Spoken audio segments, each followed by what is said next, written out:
The one priority which is absolutely certain is that government defence agencies, allied forces, and defence industry need to share information, classified information, across traditional boundaries to accelerate the speed of capability for these forces uplift. And we're in that prime position to service that need. Hello and welcome back to the Proactive Studio. I'm Tylah Tully, and joining me today is archTIS CEO Daniel Lai to talk us through its record-breaking 2024 financial year results, which saw a 54% increase in revenue and a 159% increase in cash receipts. Daniel, thanks for joining us. Thank you very much, Tylah. To start, congratulations on a significant year. Can you share with us and talk us through the financials from last fiscal year? Certainly. You mentioned that we had a 54% increase in our revenue.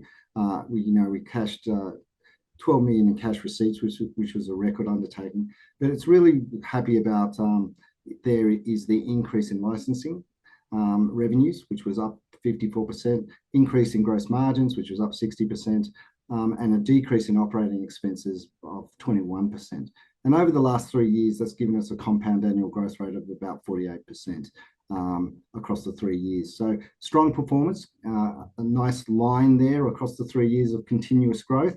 And of course, I think that's really important to be fiscally responsible as well in terms of decreasing costs. So overall, a strong year, and we have surpassed now $4 million in annual recurring revenue, which is important as well.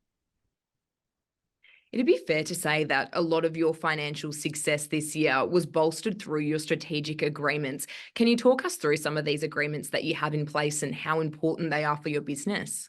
Well, it is really important. Being a microcap, you need it to have extensive reach. And obviously, Australia is an important part of our target market, particularly for defence and defence industry. But obviously, it's a small part compared to the global defence expenditure and the overseas market. So we're really taking what we can do here in Australia, winning the Australian Department of Defence as a client and growing that account significantly. But also we're looking at the Australian defence supply chain as a customer base as well. And we've been very fortunate to be the #1 secure collaboration and sharing product for classified information in the defence industrial base. So those two areas are critical for us, and we're taking what we're learning there and expanding that overseas. In terms of our strategic partnerships to help us do that, obviously we need international partners which are already embedded in other defence supply chains, such as the UK, NATO, the US. And we have strong partnerships there, particularly with Microsoft, who's, obviously is the largest provider of digital collaboration products in the world.